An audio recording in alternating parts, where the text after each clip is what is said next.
দর্শক, স্বাগত জানাচ্ছি দৈনিক সকালবেলা থেকে। সাথে রয়েছি আমি মাহমুদ বিন মারুফ। দৈনিক সকালবেলা নিয়মিত আয়োজন সকালবেলা সমসাময়িক। সকালবেলা সমসাময়িকে আমরা জাতীয় এবং আন্তর্জাতিক যা কিছু ঘটছে তা নিয়ে আলোচনা করে থাকি। আমাদের স্টুডিওতে আজ আলোচনার জন্য উপস্থিত হয়েছেন বিশিষ্ট আলোচক জনাব অনক আলী হোসেন সাহিদী, নির্বাহী সম্পাদক দৈনিক সকালবেলা। স্বাগত আপনাকে। স্বাগত আপনাকেও এবং স্বাগত জানাচ্ছি দৈনিক সকালবেলার সেসব সম্মানিত দর্শকদের যারা নিয়মিত এই সমসাময়িক অনুষ্ঠানটি দেখছেন। আহ, আপনি নিশ্চয়ই জানেন যে আমরা নিয়মিত যেসব বিষয়ে আলোচনা করে থাকি সেটা সবসময়ই ট্রেন্ডিং এর মধ্যে থাকে। আজ আপনার কাছে জানতে চাবো, যেটা হলো আপনি নিশ্চয়ই জানেন যে ১২ ফেব্রুয়ারি যখন নির্বাচন হলো তার ঠিক ২ দিন আগে, ২ দিন বা ৩ দিন আগে অন্তর্বর্তীকালীন সরকার মার্কিন প্রশাসনের সঙ্গে একটি চুক্তি করে। সেই চুক্তিতে আসলে অনেক কিছুই বাণিজ্য চুক্তি বলা হয়, অনেক কিছুই রয়েছে। এবং যখন আ সরকার গঠিত হলো এবং সরকার দায়িত্ব নিল, তারপরে একটা সময় গিয়ে আসলে এই গোপন চুক্তি, যেটা খুব চুপিসারে স্বাক্ষরিত হয়েছিল, সেই গোপন চুক্তি ফাঁস হয়ে যায়। এবং পরবর্তীতে দেশের বিশিষ্ট রাজনৈতিক ব্যক্তিত্ব এবং নাগরিকরা, সাধারণ মানুষ, তারা এই চুক্তি বাতিলের কথা বলছিলেন যে, আ মার্কিন চুক্তি বাতিল করো, বাংলাদেশকে আ বাঁচাও, এরকম একটা কথা বলছিলেন। কিন্তু এর মধ্যে কিন্তু আজ মাননীয় প্রধানমন্ত্রী তথ্য উপদেষ্টা জাহিদুর রহমান, তিনি সচিবালয়ে একটি বৈঠকে তিনি বলেছেন যে, যুক্তরাষ্ট্রের সাথে যে চুক্তি রয়েছে সেই চুক্তি বাতিল নয়, বরং পর্যালোচনা করতে চায় বর্তমান সরকার। এমন একটা মন্তব্য তিনি করেছেন। আপনি আসলে কি বলবেন? আসলে আমি বিষয়টি সম্পর্কে নানা আলোচনা শুনেছি। অন্তর্বর্তীকালীন সরকারের দায়িত্বটা কি? কোন প্রেক্ষাপটে তারা দায়িত্ব নিয়েছিল?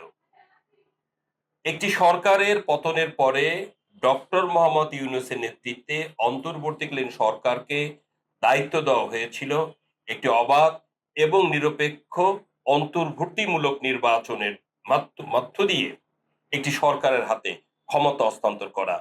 অন্তর্বর্তীকালীন সরকারের এমন ক্ষমতা কি আছে যে তারা এ ধরনের চুক্তি করবে?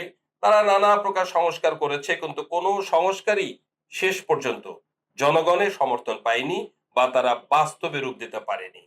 নির্বাচনের তফসিল ঘোষণা হয়েছে, এরপরে কোনো ধরনের চুক্তি রাষ্ট্রীয় অপরাধ, এটি কখনো হতে পারে না।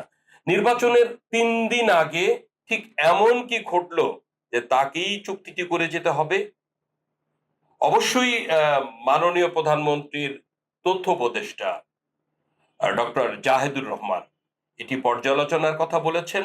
তার মানে জনগণ যে চায় চুক্তিটি বাতিল করার জন্য, এখন সরকারের আইনি প্রক্রিয়া, তারপরে সরকারের মহান সংসদ, সবাই এবং জনগণের হয়ে এটি পর্যালোচনা করা উচিত যে চুক্তিগুলো করেছে তা দেশের জন্য কতটা মঙ্গলজনক। কারণ আমরা একটি মধ্যম আয়ের দেশ, নিম্ন আয়ের দেশ থেকে মধ্যম আয়ের দেশে প্রায় পৌঁছেছি। এই প্রেক্ষাপটে আমরা বিভিন্ন দেশের সাথে বাণিজ্য চুক্তি করব, দিন শেষে যেন আমার ঘরে লাভটা ফিরে আসে।